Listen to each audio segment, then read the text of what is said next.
don't always get to choose in this life, win and lose in this life. But I'ma prove in this life, we can move in this life.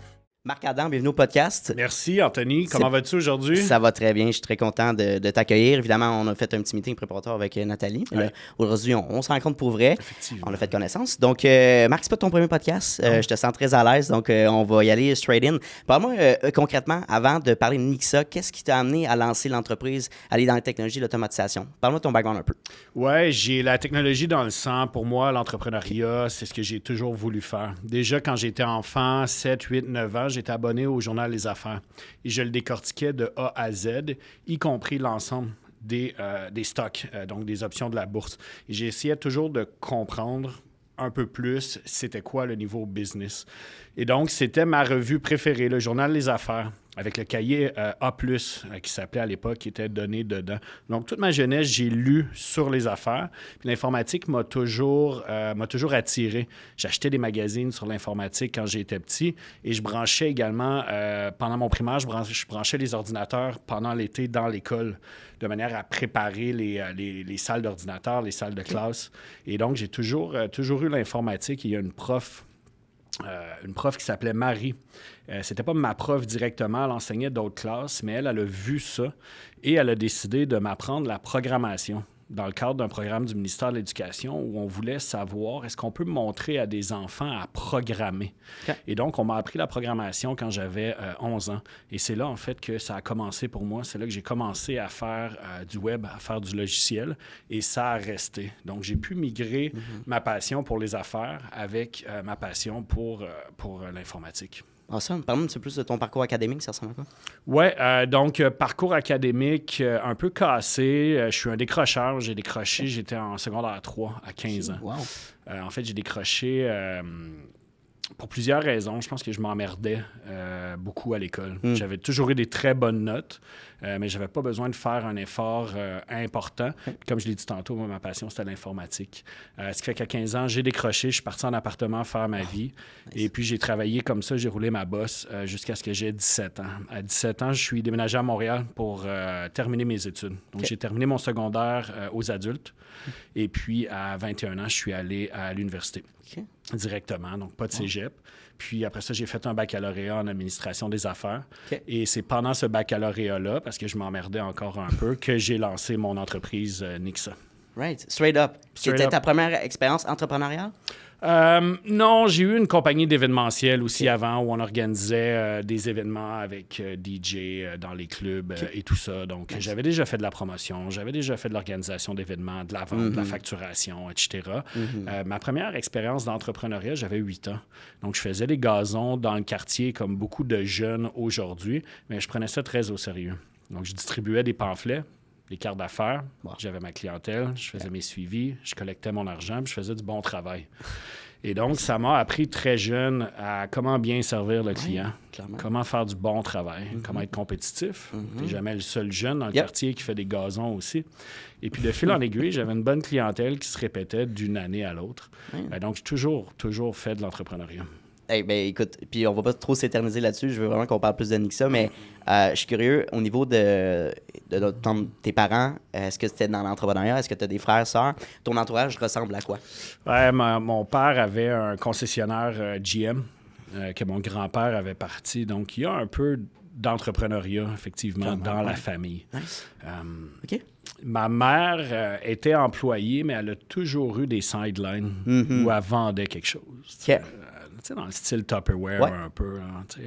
Là, donc, ce hustle-là, je te dirais que je l'avais dans mon entourage. Et j'ai eu dans ma vie un mentor très, très, très successful, très fortuné, qui a servi de modèle, je dirais, un peu plus grand, à savoir qu'il n'y a pas de limite, en fait, à ce que tu peux bâtir. Donc, l'exemple de la vraie richesse. Puis la richesse, différent pour tout le monde. C'est pas, là, je parle monétaire. Mais ça a été un grand exemple dans ma vie qui m'a à peu près enligné. Puis c'est vrai que j'ai été perdu un peu à 15 ans quand j'ai décroché. Mais c'est les études qui m'ont ramené sur le droit chemin. Le baccalauréat en administration m'a structuré. Mais même quand j'ai décroché, je savais que je retournerais aux études. J'avais des bons modèles autour de moi, comme on disait tantôt. Et donc, l'entrepreneuriat dans le sang, puis avec des bons exemples. J'adore. Ben écoute, j'aime ça avoir une petite mise en bouche de savoir à qui on s'adresse aujourd'hui, puis le background. Parle-moi de Nixa, justement. Okay. Qu'est-ce qui t'a donné l'idée de lancer l'entreprise? Évidemment, parle-moi, fais un petit pitch de vente aussi. Ouais. Je suis quand même curieux, là. Ouais. Nixa, on est une entreprise de services conseils en transformation numérique avec un powerhouse de développement. Donc, on a 25 développeurs. Donc, au-delà du service conseil en transformation numérique, on crée les produits pour nos clients. Les produits, c'est quoi? C'est des logiciels de gestion, autant que des sites web, des applications mobiles. Donc, tout ce qui va tourner autour, entre autres, de l'expérience utilisateur, puis de l'automatisation des processus dans les entreprises. Excellent. Donc, on peut faire du e-commerce, on peut faire des CRM, mais on est vraiment dans le sur-mesure. Donc, ce qu'on offre, c'est des services de très haute qualité en programmation. Qu'est-ce qui m'a donné? Mais j'ai fait du web toute ma vie, en fait. Là. Mon premier site web à revenus, j'avais 12 ans. Ça s'appelait Nixa. Donc, j'ai tout simplement gardé le nom. On avait à l'époque le plus gros répertoire, j'avais le plus gros répertoire de webcam au monde. Je vous ramène au début des années 2000. Wow, okay.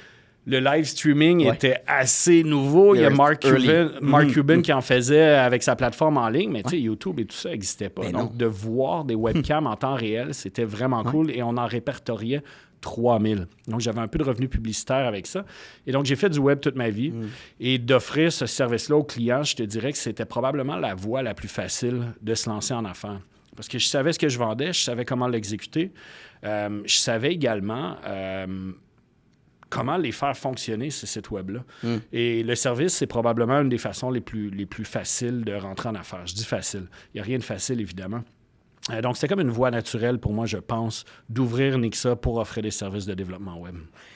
Si on parle d'automatisation, service conseil, est-ce que tu trouves que beaucoup d'entreprises ne sont pas up-to-date en 2025 sur justement ces processus-là? Bien, 100% des entreprises ne sont pas up-to-date nulle part dans le monde. L'idée, c'est que la technologie avance très rapidement, puis le niveau d'adoption des entreprises, dépendamment de leur taille, varie beaucoup. Je pense que ta question tourne surtout au niveau des entreprises du Québec. Est-ce que les entreprises du Québec adoptent assez vite l'innovation, l'automatisation? On peut penser à l'industriel 4.0. La réponse, évidemment, c'est non. Le Québec a toujours été au moins 5 ans en retard sur les États-Unis en termes de productivité, mais cet écart-là se creuse. S'est creusé énormément dans la dernière décennie et a commencé à s'accélérer encore plus avec l'arrivée de la COVID. Donc, c'est sûr que le Québec accuse un retard important. On peut le voir en ce moment avec les tarifs de Donald Trump. Les entreprises ferment les robinets d'innovation en ce moment, au lieu de les ouvrir après un régime. Le gouvernement met en place des incitatifs, mais c'est pas ça qu'on voit sur le terrain au Québec. Si on regarde ce qui se passe en Ontario, la game est complètement autre. On change de province et on voit une autre, exactement. Donc, on est en retard. Ça va continuer d'affecter notre productivité qui n'a pas augmenté depuis à peu près 20 ans. Et donc, oui, pour répondre à ta question, on est en retard. Il va falloir qu'on fasse quelque chose au Québec si on veut pouvoir demeurer compétitif. As-tu une opinion là-dessus? Pourquoi au Québec, je veux dire, 5 ans, c'est fort, là? 5 ans en retard sur des voisins? Mon opinion, c'est qu'il faut faire quelque chose. Je pense qu'on ne prend pas assez de risques. Maintenant, comment le faire? C'est par la formation, l'éducation. Il faut éduquer nos entrepreneurs. Il y a quand même beaucoup de changements qui s'en viennent avec le repreneuriat. Donc, on sait qu'avec le vieillissement de la population, il y a un gros enjeu au Québec au niveau du repreneuriat. Je pense que les repreneurs sont plus à même d'innover. Je pense que les repreneurs plus jeunes vont pouvoir pallier à ça. Il y a une certaine crainte encore aujourd'hui au niveau de la technologie, puis ça... Pour nous, peut-être, on est plus jeunes, la technologie fait partie de nos vies. Mais quand tu as 65, 68 ans, puis que tu es prêt à vendre ton entreprise, c'est peut-être pas le temps de la mettre à risque en faisant l'implantation d'un niveau ERP. C'est ça l'affaire. Donc, ce qu'on voit dans le repreneuriat, c'est que les entreprises sont vendues avec une dette technologique importante. Et donc, les repreneurs doivent fixer la dette avant de procéder à l'automatisation. Donc, c'est long, c'est du rattrapage. For sure. Il y a une grande génération, justement, de boomers qui vont transférer leur entreprise. Ou s'ils ne trouvent pas de transfert, malheureusement, ils vont fermer leur entreprise. Donc, ça, c'est quand même triste à voir. Mais je pense qu'il ne faut pas juste identifier l'entrepreneur comme une source viable de se lancer en affaires. Le reprenariat est aussi très intéressant. si tu es un jeune, justement, que tu veux rentrer dans une entreprise, implanter justement des nouveaux systèmes, réinnover par rapport à ça, ça reste une belle opportunité en soi.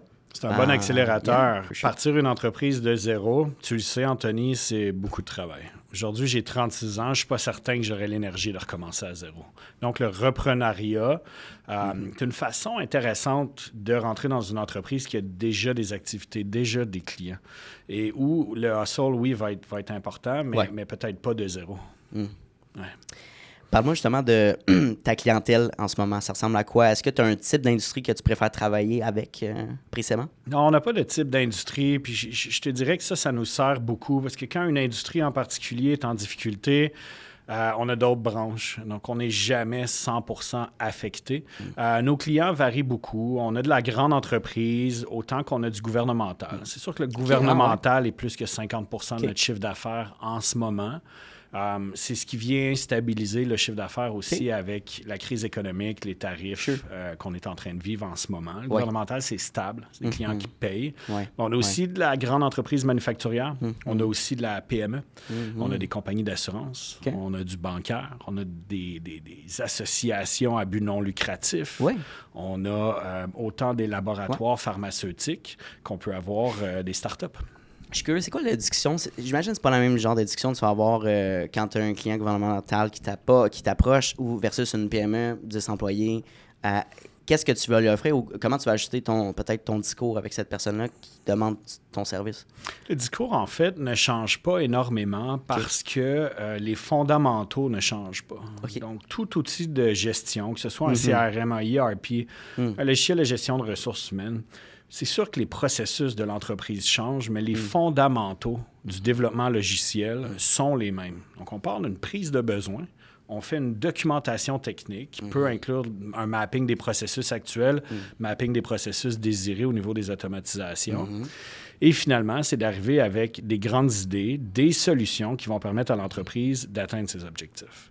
Donc, que ce soit une PME ou un gouvernement, ça part toujours d'une problématique. On arrive toujours avec une solution. Cette solution-là passe par la mise en place de logiciels ou de programmation. Donc, je te dirais que ça change pas beaucoup. Ce qui change au niveau des contrats gouvernementaux, c'est la complexité de faire des affaires. Répondre à des appels d'offres, s'assurer qu'on respecte la conformité gouvernementale également, tant au niveau de la cybersécurité que de toutes les certifications qui sont nécessaires pour faire affaire avec le gouvernement. Mais au final, les besoins, les fondamentaux des besoins sont relativement semblables. J'imagine. Après, c'est peut-être une question de budget aussi, là, tu sais. Gouvernemental, je sais pas, X nombre d'employés, puis une PME, justement, qui est peut-être plus réservée sur son budget. On serait surpris. C'est quoi le genre on pourrait être surpris parce qu'encore là, les budgets sont en adéquation avec les besoins. Donc, si une petite entreprise repose à 100%, donc ces opérations reposent sur ce logiciel-là. La PME peut mettre 2, 3, 4, 5 millions sur un logiciel, alors que le gouvernement, si ses besoins sont pour 500 000, son budget va être de 500 000. J'ai vraiment une question un petit peu basique, mais je suis sûr que tu as déjà reçu ça. Marc, j'ai pas besoin d'automatiser. J'ai déjà beaucoup de clients. On a un système qui fonctionne. Mon Excel sheet, il roule. Je vois pas de problématique. Puis ça fonctionne bien. Pourquoi je me forcerais à innover puis changer mon système en ce moment? Oui, mais peut-être, en fait, Anthony, que ton entreprise roule très bien comme ça puis que ça te convient. Il y en a qui sont faites pour avoir une entreprise. Ils font leurs 100 000 par année. Ils vont faire leurs 100 000 par année pendant 20 ans, puis ça leur convient, puis c'est correct aussi. On parle beaucoup de la croissance à tout prix. Il faut faire des acquisitions, il faut avoir plus de clients, il faut croître. Mais il y en a qui sont bien là-dedans. Oui. Il y en a qui ont une douzaine d'employés ou une demi-douzaine d'employés. Ils font leur argent, sont très, très bien. Donc, peut-être effectivement que ton objectif, c'est pas d'automatiser puis que tes processus te conviennent très bien en ce moment. Par contre, j'ai d'autres clients qui arrivent puis qui disent, écoute, nous, on passe notre journée à envoyer des contrats à la main. On est-tu capable d'automatiser notre CRM pour que les devis, les contrats, les signatures digitales soient automatisées de manière à ce que dans ma journée, je peux parler à mes clients au lieu de faire la paperasse manuelle parce que mon objectif, c'est de doubler mon chiffre d'affaires dans les prochains 2 ans. Donc, l'objectif de l'entrepreneur est très important. Et c'est là que ça fait une différence entre la PME puis la grande entreprise. C'est que la grande entreprise, les projets d'innovation sont décidés, réfléchis, votés au conseil d'administration. C'est différent parce que le conseil d'administration veut toujours avoir une croissance, contrairement à la PME qu'on a discuté tantôt, qui peut-être est confortable. Qui est stable dans cette... Exact. Right? Exact. OK. fait beaucoup de sens. Puis j'aime ça poser cette question-là aussi vis-à-vis de la clientèle. Pour toi, c'est quoi un client parfait? C'est quoi les critères que tu identifies? Tu dis, hey, ça, c'est une personne qu'on va travailler sur le long terme avec. Oui. Donc, on a 3 critères de qualification pour quelqu'un qui vient chercher nos services chez Nixa. Le premier critère, c'est les budgets. C'est important. On n'a pas le choix. On ne veut pas perdre notre temps. Chaque fois qu'on fait l'estimation d'un projet, ça nous coûte plusieurs milliers de dollars non rémunérés.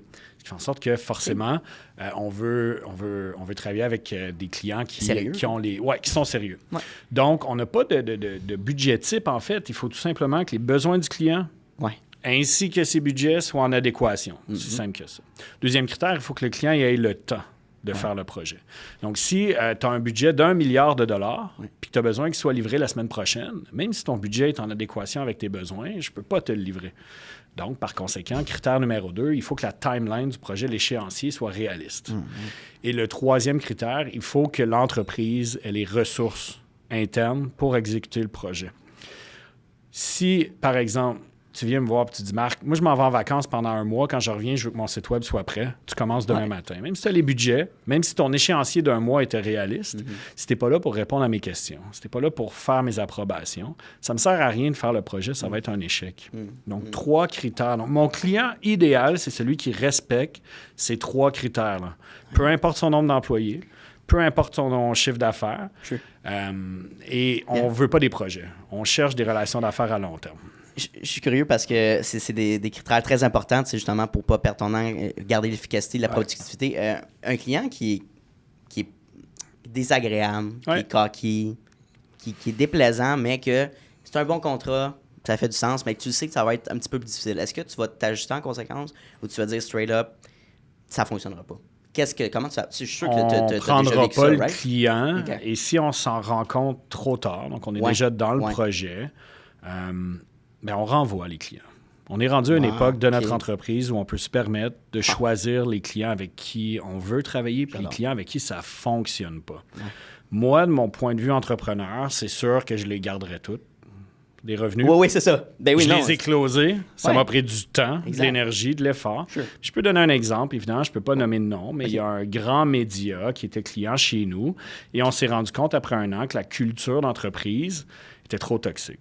Une culture d'entreprise basée sur le blâme. Donc, on le voyait à l'interne, tout le monde se blâmait dans l'entreprise les uns les autres. Ils sont venus puis nous ont demandé un gros service, lequel j'ai dit non parce qu'on voulait pas, on voulait pas rajouter ce risque-là au contrat. Mais finalement, on l'a pris parce qu'ils ont beaucoup insisté. Ils avaient besoin d'aide et on est toujours là pour aider nos clients. Mais encore là, on a vu la culture du blâme et ça commençait à affecter nos employés, cette culture négative-là. Et je voyais, parce que c'est pas moi qui le gérais directement, évidemment, mais je voyais mes employés, mes équipes, qui étaient de plus en plus insatisfaits et nerveux par rapport à ce client-là, même si on faisait du bon travail, juste à cause de leur culture d'entreprise. Ce client-là représentait plus de 20 % de notre chiffre d'affaires. Ouch! Qu'est-ce qu'on fait dans ce temps-là? On l'a renvoyé quand même. Oui, parce que notre équipe est plus importante que ces revenus-là. La force de ce que je suis capable de vendre provient de ma confiance dans mon équipe. Si je perds ces éléments clés-là dans mon équipe et que je me retrouve avec un client qui est négatif ou qui n'a pas une bonne culture d'entreprise, je ne peux pas plus avancer, je ne peux pas le servir non plus. Du tout. Exact. Beaucoup plus long, monter une bonne équipe que de trouver des clients. Beaucoup plus long et plus coûteux aussi, dans le sens si tu perds la moitié de ton staff à cause d'un client qui est difficile. Exact. It's not worth it. Est-ce que j'ai pris la bonne décision par rapport à ce client-là? L'avenir nous le dira. Mais c'est pas le seul exemple où on a renvoyé des clients parce qu'on voyait en fait que ça ne cadrait pas avec là où nous, on voulait aller, au-delà de l'argent. Là. Je pense que c'est une question de valeur, puis je trouve ça inspirant que tu me répondes ça, puis que... l'audience, comme je te disais tantôt, c'est du 25-30 ans des gens qui se lancent en affaires, que c'est leurs premières années. Et ça peut être un des premiers challenges, genre, tu offres un service exceptionnel, tu as une loc, tu as quelqu'un qui a un gros budget, qui veut travailler avec toi, mais il faudrait que tu alloues quasiment 100% de ton temps pour lui. Mais justement, tu sais qu'il va être difficile. Est-ce qu'on accepte ou on prend... Non, mais je pense qu'au début, on n'a pas le choix. Il faut prendre ce qui passe de toute façon. C'est important de manger. Là. Non, for sure. Tu sais, le client que j'ai renvoyé est rendu chez mon compétiteur direct. Ce qui fait que c'est lui maintenant qui a les problèmes. Sure. Certains me diront qu'il a les revenus, c'est vrai. Mais d'un autre côté, c'est lui maintenant qui a à gérer cette négativité-là. Et nous, de notre côté, on est encore content quand le téléphone sonne. On n'a pas peur que ce soit un client qui trop nerveux. Félicitations. Tantôt, Merci. tu m'as mentionné 25 programmeurs, une équipe de 25 personnes à l'interne? Ou vous êtes Un peu moins de 40, effectivement, au niveau des programmeurs, là, des ingénieurs comme tels. Ouais. Quarantaine de personnes. Ouais. Parle-moi de justement ton premier employé. Ça a été quoi cette expérience-là d'engager ton premier? C'est drôle, à l'époque, j'avais un associé, donc on était 50-50 quand j'ai parti. Je l'ai racheté depuis en 2016. Mais notre premier employé, c'était quelque chose d'assez excitant parce que ça voulait dire qu'on avait moins le temps de faire la job, puis qu'il fallait qu'on se concentre plus sur la croissance. Donc, c'était comme le début. C'est déjà excitant. On avait nos bureaux dans un coworking center, etc. Puis après ça, ça a déballé assez vite. Entre le premier et le 8e employé, il y a eu à peu près un an et demi. Entre le 8e et le 12e, un autre 6 mois. Donc, on a réussi à déballer assez rapidement par la suite. Mais on était en mode start-up. C'est beaucoup plus facile quand tu es en mode start-up. Les employés sont plus mobilisés, plus motivés. Quand tu deviens une entreprise, les attentes sont différentes. On veut un fonds de pension, on veut des assurances, on veut des horaires flexibles. Donc, la game, elle a beaucoup changé à l'époque, mais notre premier employé, c'était quelque chose d'assez excitant. Je vais m'en souvenir toute ma vie parce qu'il n'est pas rentré à sa première journée. Donc, le premier employé qu'on a embauché, il n'a jamais travaillé pour nous, en fait. Mais le deuxième, oui. Le deuxième, c'était Nadia, et puis elle était rentrée travailler. Ouais. Bravo Nadia. Ouais. Écoute, tu as touché tantôt justement à la flexibilité. Est-ce que, avec le COVID et tout ça, on a vu l'importance la nécessité peut-être d'offrir un mode hybride. Comment ça fonctionne chez vous? Est-ce que c'est 100% télétravail, 100% en bureau? C'est quoi un peu votre formule? La formule, elle est hybride. En ce moment, c'est 1 journée par semaine au bureau, mais on le surveille plus ou moins, je te dirais. On est qu'à changer notre politique de télétravail.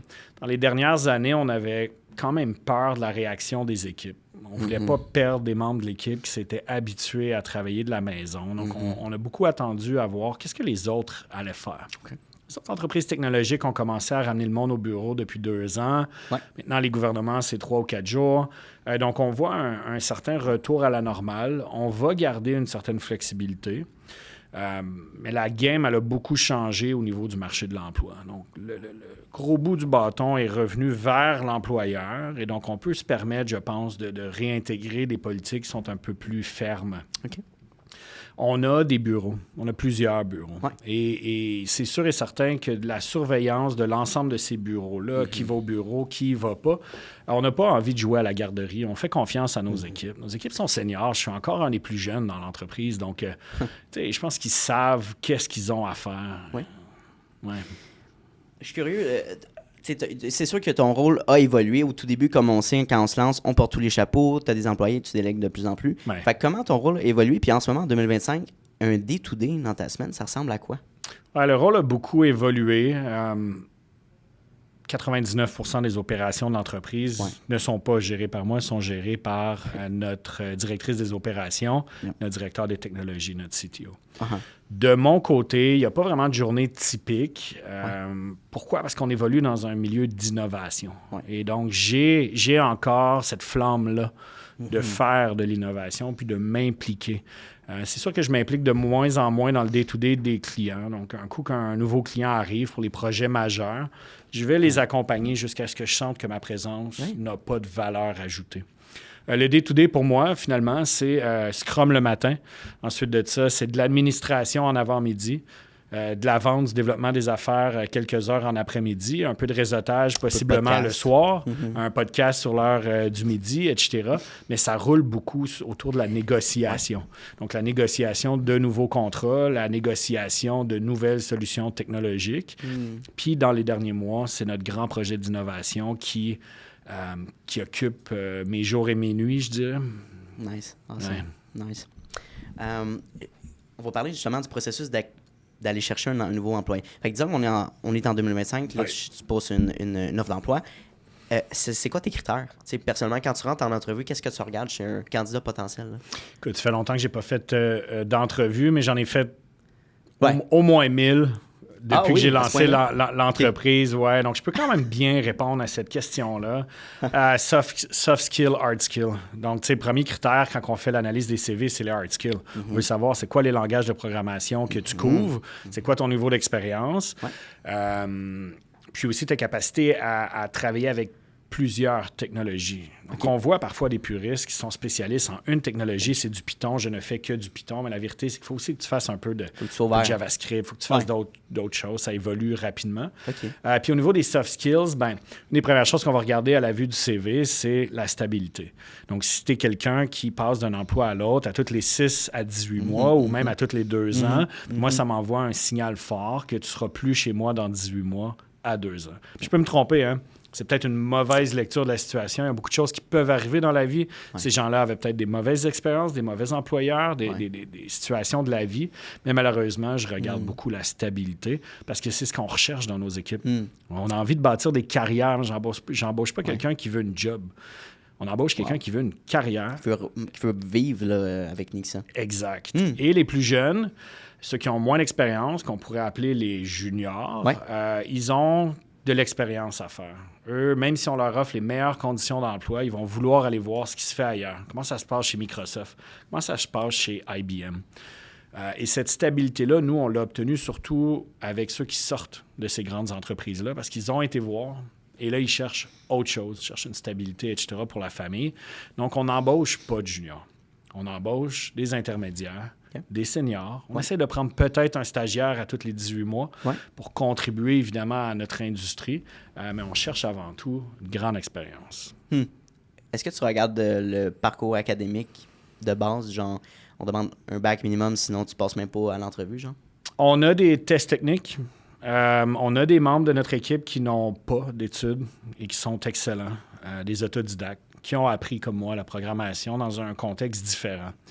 Si on a un programmeur qui a commencé la programmation à 12 ans et qui a programmé toute sa vie et qui a d'excellents tests dans nos tests techniques, parce qu'on fait passer des tests techniques à nos ressources, les études pourraient ne pas être considérées. C'est plus rare quand même. C'est sûr qu'on regarde les études. Il y a une certaine base, j'imagine, ça donne un bon aperçu. L'école amène la structure. Tu l'as dit? L'école amène, amène des méthodes de travail qui fonctionnent dans tout type de métier, puis c'est vrai aussi pour les métiers de la programmation. Et par conséquent, c'est sûr que ça joue beaucoup. Si tu as une maîtrise ou un doctorat, ton CV risque d'attirer un peu plus notre attention. Fait que tu dirais que la valeur de l'éducation, c'est beaucoup plus l'éthique de travail, la méthode, plutôt que les connaissances qu'on peut aller chercher, parce que les connaissances, on peut aller les chercher de notre bord, surtout avec l'Internet. Mais fait que oui, c'est vraiment la discipline finalement qu'on vient de développer. Oui, la discipline, mais la compréhension du métier est extrêmement importante. Les projets sur lesquels on travaille sont extrêmement complexes. Donc, quelqu'un qui a même 12 sur 20 sur un test technique ne pourra jamais travailler chez nous. Pas maintenant, pas dans le futur non plus. Pourquoi? Parce que même si tu acquiers de l'expérience puis que tu parfais tes connaissances en programmation dans le futur, généralement, un programmeur qui a bien compris la programmation devrait passer nos tests assez facilement. Donc, malheureusement, si tu ne passes pas le test technique la première fois, il y a peu de chances que tu sois embauché dans le futur. Donc, oui, il y a un apprentissage qui se fait, Anthony, mais... Tu l'as ou tu ne l'as pas en programmation. J'adore. Dernière question pour la culture d'entreprise. Disons que tu as quelqu'un qui rentre dans l'entreprise en tant que senior programmeur. On va prendre cet exemple-là. Tu vois qu'il y a des capacités de leader. Tu vois qu'il veut s'impliquer, qu'il propose des projets. Comment tu vas faire pour l'encourager pour qu'il monte dans l'entreprise? Oui. Donc, au premier abord, on a un comité d'excellence. Donc, dans notre culture d'entreprise, tout le monde peut contribuer à amener des nouvelles idées, des nouvelles méthodologies de travail. Et n'importe qui peut joindre au comité d'excellence. Donc, peu importe votre hiérarchie dans l'entreprise. Maintenant, si vous êtes proactif, vous avez des bonnes idées et qu'on peut voir du leadership, comme tu l'as dit tantôt, il y a des leaders naturels. Il y a la possibilité qu'ils deviennent chefs d'équipe. Donc, les chefs d'équipe vont gérer des équipes de programmeurs ou de contrôle qualité ou de designers, etc., de 3 à 6 personnes. Et après le chef d'équipe, il y a aussi les directeurs techniques. Puis après ça, il y a la vice-présidence, le CTO, etc. Donc, il y a moyen là, de bâtir une carrière là-dedans. Mais c'est pas tout le monde qui veut être chef d'équipe et c'est pas tout le monde qui veut ces responsabilités-là non plus. On a parlé tantôt des entrepreneurs qui pourraient être satisfait de faire 100 000 par année. Mais c'est vrai aussi pour tout type de personnes. C'est pas tout le monde qui veut devenir gérant. Non. Et c'est pas 100%. Tout le monde qui veut gérer des équipes. Par contre, et c'est correct comme ça. Donc on peut pas juste avoir chacun des chefs a son non rôle, plus. je veux dire. Oui, exactement. Nice. je pense qu'on parle beaucoup de AI, d'intelligence artificielle. C'est clickbait, je veux dire, c'est populaire, c'est le fun quand on voit ça passer dans le genre des affaires. Mais comme en réalité, est-ce que tu dirais que vous implantez de l'intelligence artificielle dans tous les... que ça soit un CRM, des ERP, est-ce qu'il y a une fonction de AI qui est partout ou c'est quelque chose qu'on comment je pourrais dire ça, on over-publicise, là? C'est intéressant, tu as parlé de buzzword tantôt. L'AI était un buzzword avant 2022. À partir de 2022, la game a changé. Quand ChatGPT 3 est sorti en novembre 2022, la game, elle a changé complètement. On est passé du buzzword à quelque chose de beaucoup plus concret. Ouais, on sait c'est quoi, là. Et oui, effectivement, l'AI est ajouté à toutes les sauces dans tous les projets. Tous les clients en veulent d'une manière ou d'une autre. Je dirais que Nixa, on est rendu un peu plus loin. On bâtit nos projets autour de l'AI et non pas de rajouter de l'AI dans nos projets. Wow, OK. Donc, l'AI, l'intelligence artificielle, devient le cœur de ce qu'on fait. Il y a des grands bouleversements qui se passent en ce moment. On n'est pas dans le buzzword. On est dans les bouleversements probablement plus grands que l'informatique elle-même. Puis, on pense qu'on a le temps. On n'a pas le temps. Je vous l'annonce en primeur aujourd'hui. Le métier de développement web, c'est terminé. Notre métier à nous, je sonne le glas, dans la prochaine décennie, c'est terminé. Donc, on n'a pas le choix de se réinventer. Et Nixa est dans la très, très haute innovation. Et donc, si nous-mêmes, où on est des experts, avec des gens qui ont des maîtrises, des doctorats, des sommités dans leur domaine, sont capables d'être dépassés par l'intelligence artificielle, ça va toucher toutes les sphères de toutes les industries. La médecine, le bancaire, le finance, l'édition vidéo. Donc, Google a sorti un éditeur vidéo en ce moment. Donc, ça va toucher ton métier. Tout le monde est affecté, le mien. Oui, absolument. Et notre métier est affecté grandement. On va voir des grandes révolutions se passer au niveau de la programmation. C'est déjà commencé. Nous, ça fait plusieurs années qu'on teste, qu'on a des laboratoires de recherche et développement. Et là, on lance un produit qui va être annoncé bientôt, qui est très, très avancé. Et c'est un grand bouleversement pour notre industrie qu'on va mettre en place. Et oui, donc l'intelligence artificielle, pour moi, c'est pas un buzzword. Et ça va tuer, ou transformer, je devrais dire. Transformer, ce serait... Ça va filtrer, j'imagine, les gens qui sont pas prêts, qui ont encore peur de ChatGPT, si on prend cet exemple-là.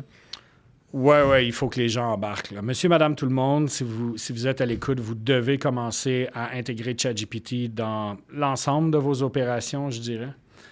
De l'avoir constamment ouvert sur une fenêtre. Si vous ne l'utilisez pas à chaque heure, c'est que vous ne l'utilisez pas correctement. Réfléchissez à comment vous pouvez automatiser votre travail dans le day-to-day. Et pour les autres, les professionnels, les experts, vous devez commencer à vous poser des questions. Il y a encore 1 an et demi, je pense, mon avocat me disait que l'intelligence artificielle ne pouvait pas les remplacer, mais on est en train de bâtir un produit en ce moment qui a absorbé toutes les lois civiles et le common law au Canada, ainsi que la jurisprudence, et qui assiste les avocats dans leurs recommandations. Wow. Et donc, en seulement 1 an, on est passé du non, ce ne sera pas possible, à t'as peu, ma job est en jeu. Et là, mon avocat reconnaît son erreur. Ça va être quoi dans 6 mois? Ça va être quoi dans 6 ans? Moi, j'ai un petit point sur le cœur pour les employés qui je sais pas, qui ont étudié, qui ont fait du développement web toute leur vie, qui ont utilisé cette fonctionnalité-là, puis de le faire eux-mêmes. Puis que, justement, ils sont confrontés à ça, de dire, écoute, je vois qu'il va y avoir un transfert, je vais probablement perdre ma job. C'est quoi la bonne manière de dire, écoute, il faut que mon rôle évolue? Qu'est-ce qu'un employé peut faire pour se démarquer encore? Right? Oui, c'est qu'en ce moment, pour utiliser les outils d'intelligence artificielle au niveau de la programmation, il faut être expert. Le modèle d'intelligence artificielle va venir accélérer ton travail, mais il faut que tu comprennes ce qu'il te donne.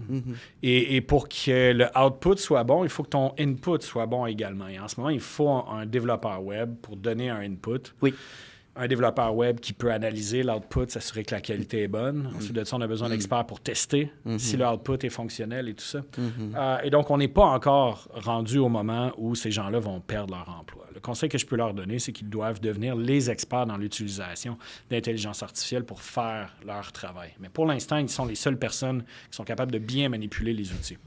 Donc, ces gens-là ne devraient pas être des puristes par rapport à leur métier. Ils devraient au contraire dire, OK, mon métier est en transformation. Ouais. Qu'est-ce que je peux faire pour garder une certaine relevance, pour être pertinent, une certaine pertinence? Ben, c'est d'intégrer cette intelligence artificielle-là dans mon métier. Oui. Au même titre que si je vais vers un exemple qui est peut-être plus concret pour nos auditeurs, c'est les traducteurs. Donc, les traducteurs, c'est le premier métier qui a été affecté, évidemment, quand ChatGPT a été lancé. Ben, les traducteurs aujourd'hui, qui sont encore là, c'est ceux qui ont réussi à adopter l'intelligence artificielle, plutôt que d'en avoir peur, plutôt que de manifester, plutôt que de dire, ben nous, on n'adoptera pas ça parce que ça représente une menace. Les survivants sont ceux qui l'utilisent. Ils sont plus compétitifs, un meilleur output, etc. Tout ce qui est écrit, je veux dire, ça, on prend l'exemple des copywriters aussi, des gens qui écrivent des blog posts, tout ça. ChatGPT est excellent. Évidemment, c'est pas parfait. Fait que de faire une revue du texte, voir est-ce que les informations sont bien, est-ce que c'est trop robotique. Mais essentiellement, le groundwork, le plus gros difficile, c'est fait par l'AI. Fait que comment on peut utiliser cet outil-là? Ben, c'est juste d'être peut-être plus efficace, plus productif, d'en faire plus, peut-être d'améliorer ton produit final. Pour le voir de même et non de dire non, tu es un puriste, justement. Non, j'ai pas besoin de ça. Moi, je le fais à la main. Tu sais. Ah, c'est la même chose que ce qu'on parlait tantôt avec la productivité au Québec, entre autres. On disait pourquoi on n'est pas plus innovant, pourquoi on n'adopte pas plus de technologie. Oui, mais pourquoi nous, précisément, au Québec, je veux dire, c'est ça, je comprends pas. Géographiquement, on est à côté de ces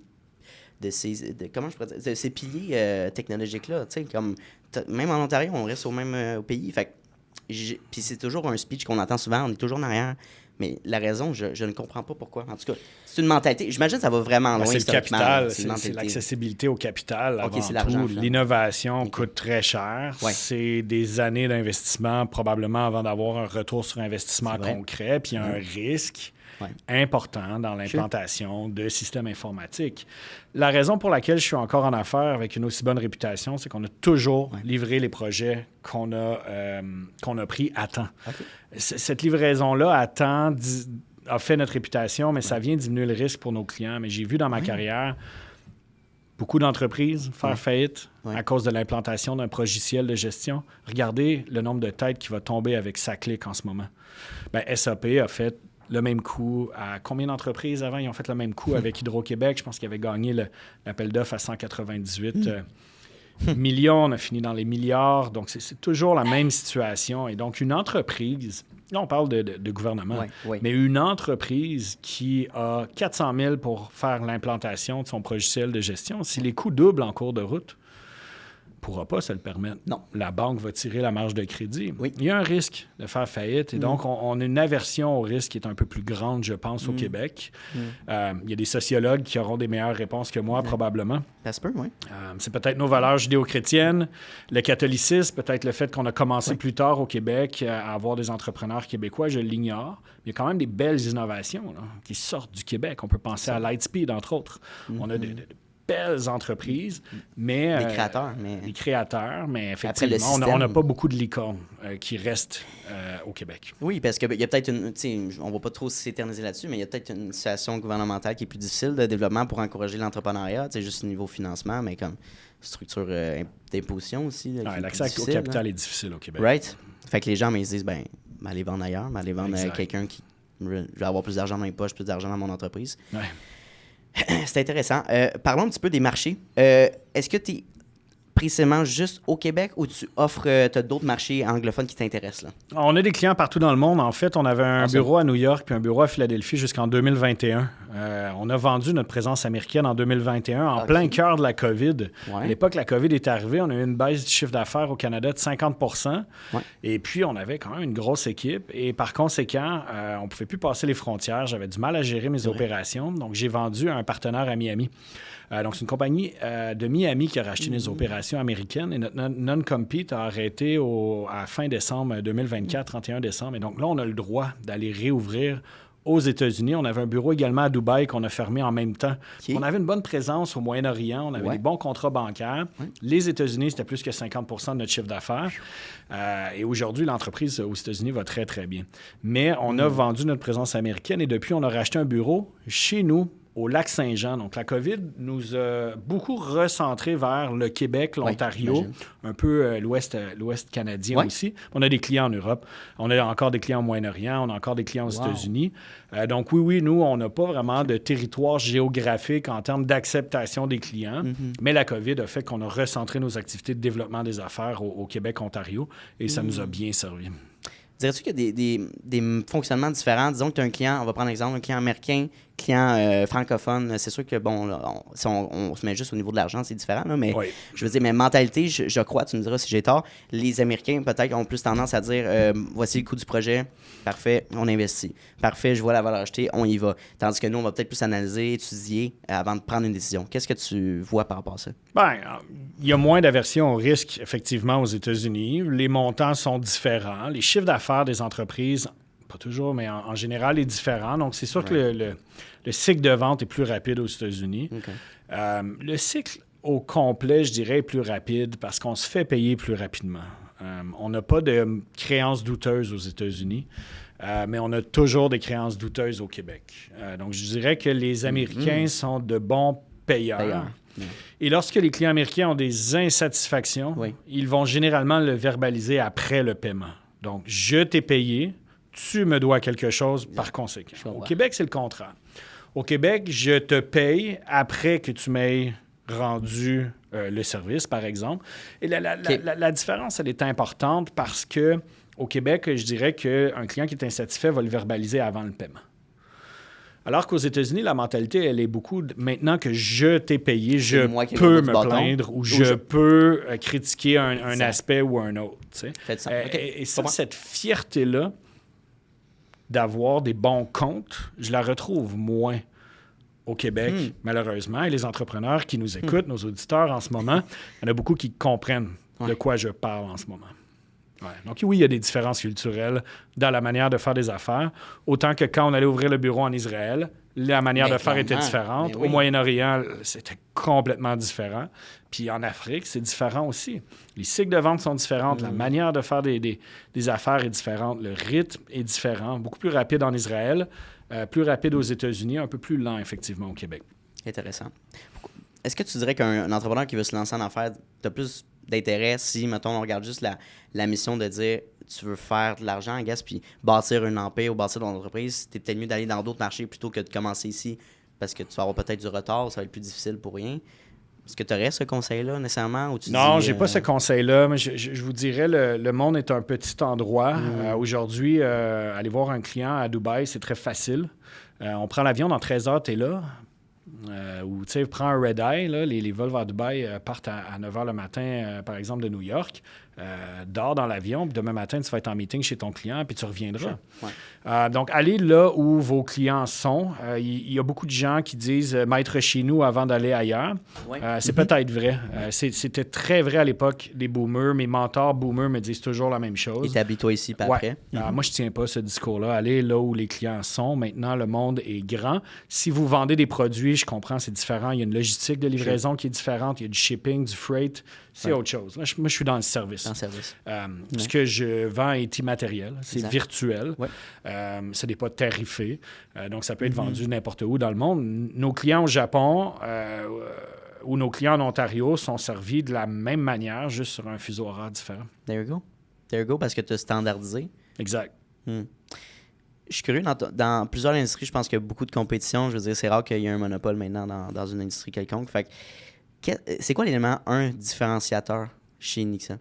Bien, nous, c'est l'expertise. Donc, on a un powerhouse de développement, comme je l'ai dit tantôt. Donc, on est différent des autres firmes conseils parce qu'on ne fait pas juste conseiller, remettre un rapport, puis bonne chance avec ton projet.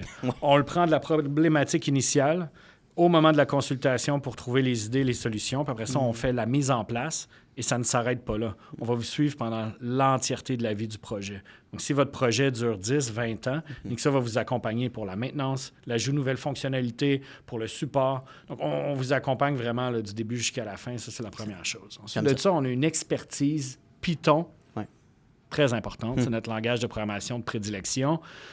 C'est un choix qu'on a fait il y a de cela plus de 10 ans et c'est un choix qu'on est très content parce qu'aujourd'hui, c'est le langage de programmation numéro 1 dans le monde. C'est l'intelligence artificielle. C'est le langage de programmation aussi de l'intelligence artificielle. Du Python, il y en a dans LinkedIn, il y en a dans Google, il y en a dans Facebook, il y en a dans Instagram. Spotify est fait en Django. Je veux dire, on a exactement les bonnes technologies. Donc, on est les meilleurs au Canada pour ce langage de programmation-là. Donc, ça nous aide au niveau de la réputation. Mais également, on n'est pas spécialiste dans une seule chose. On est des programmeurs, on l'a dit, on n'est pas dans une industrie ou une autre. Ouais. On a des compétiteurs qui vendent, par exemple, du Salesforce. Ils ne vendent que du Salesforce, ne font que du Salesforce Marketing Cloud. Ils ne vendent qu'une chose. Nous, on est capable de proposer la bonne solution pour la bonne problématique à nos clients. On n'est pas payé par Salesforce, par exemple. Puis c'est le sur-mesure. On est capable de faire de très grands projets complexes. On a toujours livré nos projets et ça fait un grand élément différenciateur. Essayez de trouver une entreprise compétitrice à Nixa qui livre dans les temps, dans les budgets, tout le temps. Bonne chance. Oui, fait que tu dirais dans ton industrie, c'est même le compétiteur qui a pris ton client que tu voulais pas, a justement ce challenge-là, tu dirais. Définitivement. Définitivement. Okay. J'aime ça. Ouais. Puis on est dans l'innovation, donc on lance un produit, un SaaS dans les prochaines semaines qui vous permet de bâtir votre propre outil de gestion avec l'intelligence artificielle puis de l'utiliser en moins d'1 minute. Notre industrie est en grand bouleversement. On bâtit des outils de gestion, ça fait plus de 10 ans maintenant. Et je l'ai dit tantôt, les processus changent, les fondamentaux ne changent pas. Donc, on a mis en place un outil qui respecte les fondamentaux du développement logiciel, mais où vous n'aurez plus besoin de Nixa pour faire vos produits maintenant. J'adore. Donc, on est en train de se remplacer. Pourquoi? Parce qu'on va bientôt devenir accessoire au niveau de la programmation. Je ne sais pas si tu as un scoop. Tantôt, tu m'as mentionné ton grand projet d'innovation. On n'en parle pas ou tu voulais peut-être l'aborder? Oui, on peut en parler. C'est ce que je viens d'expliquer en ce moment. Donc, parfait. admettons que tu as besoin d'un outil pour gérer tes publications sur les réseaux sociaux, ton montage vidéo, ta liste de clients, ta liste de rendez-vous, etc. En quelques minutes, ton logiciel va être monté pour toi. Utilisable tout de suite, avec une grande flexibilité de modification. Alors que normalement, tu serais venu... On t'aurait fait un cahier des charges, on l'aurait estimé, je t'aurais dit, bon, Anthony, ça va te coûter 450 000. J'ai le plaisir de vous annoncer que bientôt, Anthony, ça va être 14,99 par mois. That's it. That's all. Et nos services, notre expertise à monter des processus complexes, ils vont tourner autour de ce produit-là. J'adore. Et donc, ça va être lancé bientôt. On va frapper fort. On rentre dans la talle des Salesforce, des HubSpot de ce monde. On rentre dans la talle des Odoo. On rentre dans la talle des Zoho. On arrive avec un outil vraiment flexible sur des technologies qui sont solides. Nos compétiteurs, malheureusement, ont beaucoup de legacy, beaucoup de legacy code, legacy feature. Nous, on arrive à quelque chose de très fresh. Puis je pense qu'il y a une fatigue aussi chez les entrepreneurs de dire « Hey, là, OK, va chercher tel logiciel, va chercher tel logiciel. » Puis là, ces logiciels-là ne parlent pas ensemble. Puis là, tu te dis « Il faut que tu apprennes toutes le UI, l'utilisation de ces logiciels-là, encore une fois, from scratch. » Puis là, après, tu arrives avec un système justement qui complémente ça, qui est beaucoup plus efficace, peut-être plus intuitif. Clairement, ça m'intéresse. Puis, avez-vous une timeline ou c'est pas encore, il n'y a pas encore de date? Quelques mois. Intéressant. Donc, avant qu'on fasse un lancement grand public, présentement, on est en train de l'intégrer chez des clients. OK. Et nos premiers clients, Nixa, c'est pas une start-up, donc on part pas de zéro. Nos premiers clients, c'est des clients gouvernementaux. La grande entreprise. Donc, on va pouvoir essayer avec des clients qui sont très, très, très sérieux. La cybersécurité est très importante et par conséquent, là, on est dans le processus de passer toutes les certifications au niveau de la cybersécurité. C'est long, mais le cœur du projet, il est prêt. Il est impressionnant. On a commencé à faire des démos auprès des clients et ils le veulent tous. Donc, on est bien excités. Bien excités. Puis ça va pouvoir gérer autant, comme je disais tantôt, ton CRM, que tes finances personnelles, les horaires avec les enfants. Ça complémente tout. Oui, on va pouvoir servir les banques autant que la gestion des notes scolaires de vos enfants. Je pense que j'ai un seul mot incroyable, puis je pense qu'on ne comprend pas l'ampleur de ce. C'est pour ça qu'on ne dort pas beaucoup ces temps-ci. On y croit beaucoup. Puis on pense que ce logiciel-là vient répondre effectivement à la problématique où je disais que notre métier est en voie de disparition, malheureusement. Oui, c'est intéressant. Tu as créé un produit seulement qui va peut-être réduire ton chiffre d'affaires? Je sais pas. Là, c'est t'sais, drôle, quand tu vois ça de hein? même, hein? C'est drôle que tu Peut-être, le dis. je sais Ouais, pas, là. la game entre le Ouais. service et le produit est différent. Sure. Donc, effectivement, au début, c'est sûr que ça va impacter notre chiffre d'affaires, mais on va continuer à servir tous nos clients Bien en sûr. passant. C'est juste que les prochains clients vont utiliser cette technologie-là au lieu d'utiliser d'autres technologies. OK. Mais par contre, la valorisation de l'entreprise All right. elle fait un 10x. Ah, c'est Donc, oui, on a moins de chiffre d'affaires, mais le modèle est tout simplement différent. Si on a 10 000 utilisateurs, ce n'est pas beaucoup, ben nous, on va déjà avoir une valorisation qui va intéresser des grands investisseurs. Et l'avantage, c'est qu'on ne va pas chercher de l'investissement avec une idée. On n'a pas une idée à mettre en place. Non, l'exécution, elle est faite. Le produit, il existe. Il est implanté chez les clients. Nixa a déjà un track record, un bon chiffre d'affaires, une bonne réputation. Donc, on est beaucoup plus solide qu'une start-up qui lancerait avec une idée semblable. Oui. C'est pour ça que j'ai pas peur d'en parler. Si les gens veulent répéter la même chose, faire la même chose, allez-y. Les grands de ce monde n'ont pas réussi. Nous, on pense avoir trouvé la recette. Les gens me disent parfois, parle-en pas trop, tu vas te faire voler ton idée, allez-y. Ouais. Volez-la. Faites-le. J'adore. Marc, on arrive déjà à la fin de l'entrevue. Fait que parle-moi un petit peu des objectifs 2025. Évidemment, on a parlé du projet d'innovation. Est-ce que tu as le projet d'agrandir ton équipe? Est-ce que tu veux peut-être, encore une fois, développer peut-être d'autres bureaux à travers le monde? Ou c'est quoi un petit peu ta stratégie en 2025 pour ça? Ouais, 2025, c'est une année un peu bizarre parce que tous nos plans prévisionnels ne se sont pas réalisés à cause grandement de Donald Trump. C'est niaiseux, hein? Ouais. À quel point quelques tweets, quelques messages Ouais. sur son Truth Social peuvent impacter des industries dans d'autres pays. Et on l'a vu tantôt, donc les entreprises freinent leur investissement. Donc nous, on s'est beaucoup concentré vers le gouvernemental. Donc de continuer d'augmenter nos lignes d'affaires, de continuer d'upsell à nos clients actuels, de bien les servir. On ne va pas croître l'équipe en 2025. On va faire mieux. On va faire plus avec ce qu'on a, entre autres avec l'intelligence artificielle. Le lancement du nouveau produit qui est un pivot important. Donc, c'est ça la planification pour 2025. Parfait. On est tellement excités qu'on ne se concentre pas en ce moment sur la croissance du nombre d'employés. On se concentre à exécuter notre pivot comme il faut et à mettre cet outil-là dans le plus de mains possible, en commençant par le gouvernement parce que c'est un bon premier client à avoir. Ouais. Parle-moi de ta vision de succès. Je pense que j'ai une petite idée de ta réponse, mais maintenant qu'on a fait l'entrevue, quelle est ta vision de succès?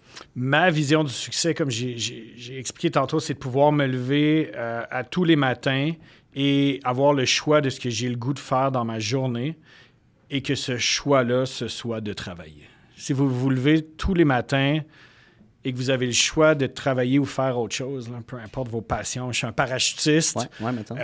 Je devrais me lever en me disant je vais aller faire du parachute. J'adore le parachute, mais si je me lève le matin, je me dis ah non, j'ai le goût là, de travailler. J'ai envie T'en manges de le faire. Là. ouais. Et j'appelle ça le succès. Parce que, puis, mon Dieu, je trouve que... Le bonheur de se lever un dimanche matin et de travailler, Anthony, là. Parce que c'est ça que tu as le goût de faire. Oui, puis la majorité des gens, puis si on prend le Québec précisément, on n'aime pas ça trop travailler. On voit le travail négativement, même si c'est ta passion, les gens vont dire « Ouais, mais faut bien que tu prennes un break. Ouais. » Tu sais? Mais c'est rafraîchissant d'entendre... Quand je me lève le dimanche puis que je travaille sur mon modèle d'intelligence artificielle pour qu'au final, ton output soit de meilleure qualité, qui me coûte moins cher, parce que ça coûte cher, puis qui répond mieux à tes besoins. Écoute, moi, j'ai l'impression de jouer avec des blocs Lego. Là. Je m'amuse, J'adore. j'ai du fun. Ben oui. C'est ça, le succès. Après, il faut vivre de ses passions. Oui. Il faut que ça rapporte de l'argent. Si votre passion vous permet de vous acheter tout ce que vous voulez, de faire tous les voyages que vous voulez, écoute, c'est le succès. Puis après ça, il y a l'argent. Est-ce que tu es motivé par l'argent en tant que tel? Définitivement. Définitivement. Je pense que tout entrepreneur devrait être motivé par l'argent. Si vous n'êtes pas motivé au minimum par l'argent, il y a quelque chose qui ne fonctionne pas. Votre entreprise se doit d'être viable. Si votre entreprise n'est pas viable, votre produit, votre passion ne fonctionnera pas. Vous avez beau avoir le meilleur service, le meilleur produit au monde, si personne ne le veut, vous êtes en train de tomber en amour finalement avec votre produit ou votre service. Il ne faut pas tomber en amour avec ça. Par contre, ça ne peut pas être juste l'argent, la motivation. Si votre seule motivation, c'est de faire de l'argent, vous allez échouer aussi. Donc, ça prend un mix, je dirais, en termes d'intérêt financier et de passion pour ce qu'on est capable d'offrir. À 36 ans, OK, Ouais. fait qu'on a 11 ans de différence, j'ai 25. Enfin, je vais avoir 26 bientôt, mais bref, mettons 10 ans. Fait que si tu avais l'opportunité de parler avec une version de toi-même de 25 ans, qu'est-ce que tu te conseillerais? 2 choses. Le premier, c'est qu'il ne faut jamais rien prendre pour acquis. On a mangé des tapes à la gueule les dernières années, puis tous les auditeurs en ce moment, vous avez mangé les mêmes que moi, mais la COVID. La COVID, ça a été difficile. Là, on s'en est sorti. La vie est belle. On a rattrapé le chiffre d'affaires perdu, puis on l'a redoublé. Donc là, on fait de l'argent. Right. Puis après ça, Donald Trump est élu. Puis là, il y a des tarifs, puis il y a des menaces tarifaires. Puis ça vient impacter, puis ça crée de l'incertitude sur les marchés et tout. Puis ceux qui sont en affaires depuis plus longtemps que moi, qui ont connu 2008 aussi, écoutez, c'est pas évident. Il ne faut pas rien prendre pour acquis. OK? Donc, variez vos marchés, variez vos méthodes de développement des affaires. Puis, assoyez-vous pas sur vos lauriers. S'il y a des gens qui ont des startups qui m'écoutent, parfois, quand vous commencez à faire de l'argent, quand vous tapez le million par année, vous commencez à être un peu plus confortable. Ne le soyez pas. Réinvestissez votre argent, gardez-vous dans un esprit de pauvreté, parce que c'est ce confort-là qui va vous tuer. Et mon deuxième conseil, c'est le mix entre le développement des affaires et la livraison et l'administration de vos processus. Alors? Et ça touche tous les entrepreneurs. Donc, vous signez un gros contrat, vous exécutez votre contrat, puis là, vous paniquez parce que vous n'avez pas le prochain contrat, parce que vous avez, au lieu de développer vos affaires, vous avez exécuté le contrat, on a moins de ressources, etc. Ce que je dois vous dire, c'est que toutes ces opérations-là doivent se faire en parallèle. Même si vous êtes trop occupé pour faire du développement des affaires, vous devriez continuer d'en faire quand même parce que cet impact-là va se faire ressentir dans les 6 à 9 mois, selon votre cycle de vente. Wow. Donc, le développement des affaires, c'est constant. Quitte à refuser des contrats si vous en avez trop, mais le développement des affaires, la vente ne devrait jamais prendre de pause, même si vous avez trop de business. Exact, je pense que c'est le nerf de la guerre d'une entreprise, la vente, là, faire rentrer du cash flow. Ouais. Je suis curieux, juste pour finir sur un sujet qui était intéressant de te toucher il y a quelques secondes. Je pense que les gens qui augmentent leur revenu d'entreprise ou leur revenu personnel, mettons, on parle du million, OK, je fais 1 million par année, peu importe les dépenses que je fais dans mon entreprise, je vais augmenter mon niveau de vie. Est-ce que c'est dangereux en soi de penser de même? Non, je pense que c'est correct d'augmenter votre niveau de vie, en fait. Il ne faut juste pas que vous le preniez pour acquis votre million de profits par année. Parce que ça se peut que l'année prochaine, il ne soit plus là. Vous pourriez passer d'1 million de profits à 1 million de pertes dans l'année. C'est des montagnes russes, l'entrepreneuriat. Sure. Donc, ça rejoint tout simplement mon premier conseil de rien prendre pour acquis. Soyez confortable, mais soyez pas confortable à crédit. Très belle fin, très belle fin. Marc, ça a été plus qu'un plaisir de te parler. Merci, Anthony. Écoute, avant qu'on se laisse, je propose toujours à mes invités de faire un part 2 dans 6 mois. Okay. Donc, tu es toujours le bienvenu en studio si ça t'intéresse, évidemment. Mais moi, j'aimerais vraiment ça qu'on poursuive. Alors, justement, peut-être la sortie, probablement la sortie du grand projet d'innovation en SaaS. Fait que, ouais. Merci. Très intéressant. Puis, bonne journée à tout le monde. Merci. Au revoir. Hey, salut, ça fait déjà la 2e fois qu'on se voit dans cette même vidéo-là. Donc, merci de ton attention, puis merci de ta discipline, parce que c'est un mince pourcentage des gens qui sont capables d'écouter du début de l'épisode jusqu'à la fin. Donc, merci beaucoup de ta discipline. Ça démontre énormément de motivation de ta part et bien sûr d'un aspect important de l'entrepreneuriat que oui, la motivation c'est important, mais la discipline c'est encore plus important. Donc, merci de ton attention. La meilleure manière que tu peux me repayer pour ce podcast-là, vu qu'il est accessible à tous et gratuit, il va rester gratuit. Ça, c'est important. Notez-le à quelque part. Je tiens qu'il reste gratuit, accessible à tout le monde. En fait, c'est tout simplement de repartager le podcast dans des Instagram Stories, d'en parler avec tes amis, d'envoyer le lien à tes amis. Hey, Mathis, va donc écouter cet épisode-là. C'est super intéressant. Ça vaut de l'or. Puis, ça va me permettre d'aller faire croître le podcast à un niveau exponentiel. Donc, merci beaucoup pour ton aide et ton intérêt pour le podcast.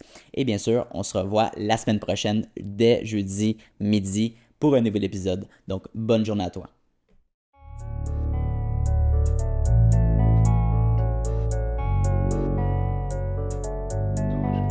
You don't always get to choose in this life, win and lose in this life.